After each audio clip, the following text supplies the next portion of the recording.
Kapatid na Felix Y. Manalo, sugo ng Diyos sa mga huling araw, na tumatawag ng ibong mandaragit mula sa silanganan, ng taong gumagawa ng aking payo mula sa malayong lupain. Oo, aking sinalita, akin namang papangyayarihin, aking pinanukala, akin namang gagawin. Mayo 10, 1886, sa Barrio Calzada, Taguig, Rizal. Malaking kaligayahan ang idinulot ng pagsilang niya sa kanyang mga magulang na sina Mariano at Bonifacia Manalo. Musmus pa ay tinuruan na siya ng kanyang ina na magkaroon ng banal na takot sa Diyos. Sa murang gulang ay natuto na siyang magpastol ng kalabaw. Ang nagturo sa kanya na bumasa at sumulat ay isang guro na tinaguriang Maestro Cario. Nang magbinatilyo na siya, ay tinungo niyang kanyang amaing si Manuel Isagon na nakatira sa Maynila. Madali niyang natutuhan ng fotografiya, kaya nagtrabaho siya sa estudyo ng tiyo niya. Namatay ang kanyang ama. Nang mailibing ang ama, lumipat siya ng tahanan sa Sampaloc, Maynila, sa piling ng kamag-anak na paring si Mariano Borja, kasamang kanyang pinsang si Modesto Isagon.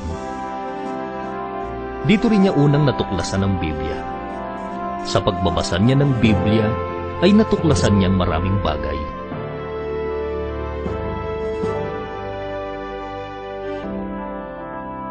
Nang muling mabalo ang kanyang ina, ipinasya niyang magbalik sa Taguig. Napag-aralan niya ang paghuhulma ng sombrero. Hindi nagtagal ay nakapagpatayo siya ng paggawaan ng sombrero sa Parañaque, Rizal. Nasaksihan niya kung paanong natalo ang paring Katoliko sa argumento ng pastor protestante. Nang mga sandaling iyon, ay nagpasya na siya. Nagtungo siya sa tanggapan ng mga Metodista sa Avenida Rizal.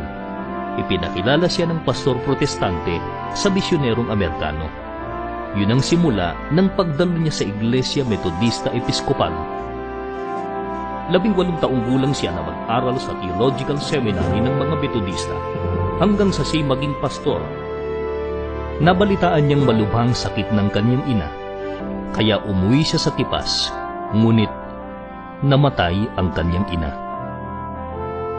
Tumanggi ang kura paroko ng Tipas na ilibing sa sementeryong Katoliko ang yumao, kaya ito'y inilibing sa sementeryo ng mga Aglipayano.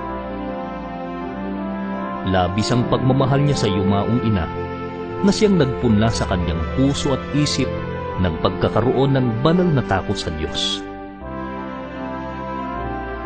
Pagkalipas ng ilang panahon, ay pinasya naman niya na saliksikin ng mga aral ng Presbyteriano. Hindi pa rin siya nasiyahan sa ipinapangaral nila.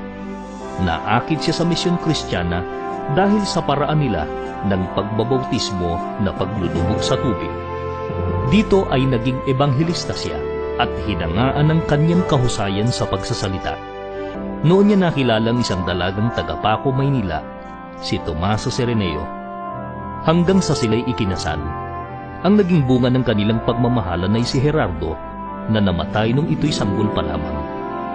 Sa hangaring makapagsaliksik pa, ay dumalo siya sa mga pagtitipon ng Iglesia Adventista del Séptimo Día o mga Sabadista, hanggang sa umanib siya sa sektang ito noong 1911. Ngunit may sumunod na trahedya sa buhay niya. Namatay ang kanyang asawa. Lumipat siya ng tahanan sa Santa Cruz, Maynila, at nagpatuloy sa pangangaral ng mga doktrina ng Iglesia Adventista, hanggang sa magkakilala sila ni Honorata de Guzman.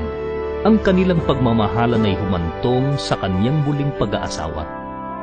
Ngunit nagpatuloy siyang bagabagin ng ilang katotohanan. May katibayan sa Biblia na ang mga Kristiyano ay hindi na pinangingili ng Sabat. Dahil sa nakitang kamalian ng Iglesia Adventista, ay tumiwalag siya sa sektang iyon. Lumipat sila ng tahanan sa Pasay. Sinubukan niya na makisalamuha sa mga ateo, mga taong hindi naniniwala sa Diyos.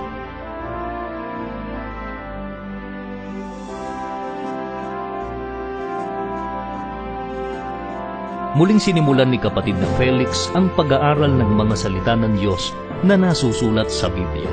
Sinuri niyang mga aral Katoliko at aral Protestante. 2 araw at 3 gabi siyang nasa kanyang silid-aralan. Ang mga karanasan ni kapatid na Felix manalo sa mga relihiyong dati niyang inaniban ay bahagi ng naging paghahanda sa kanya sa gawaing kanyang gagampanan. Bago isinugo ng Diyos si Moises, ay tinulot niya na sa Ehipto lumaki si Moises at doon itinuruan siya sa lahat ng mga karunungan ng mga Ehipsyo sapagkat doon niya ilalabas ang bayang Israel. Si Apostol Pablo ay isang dating Fariseo, kaanib sa pangkat ng makakalaban at manguusig ng mga Kristiyano. Hindi dahil naging kaanib siya sa ibang relihiyon ay hindi na siya sugo. Si Apostol Pablo ay sinugo ng Diyos sa dako ng mga hentil. Si kapatid na Felix Manalo ay minarapat din ng Diyos na mapaanib muna sa Iglesia Katolika at sa iba't ibang sektang Protestante sapagkat doon niya ilalabas ang mga anak ng Diyos sa mga huling araw.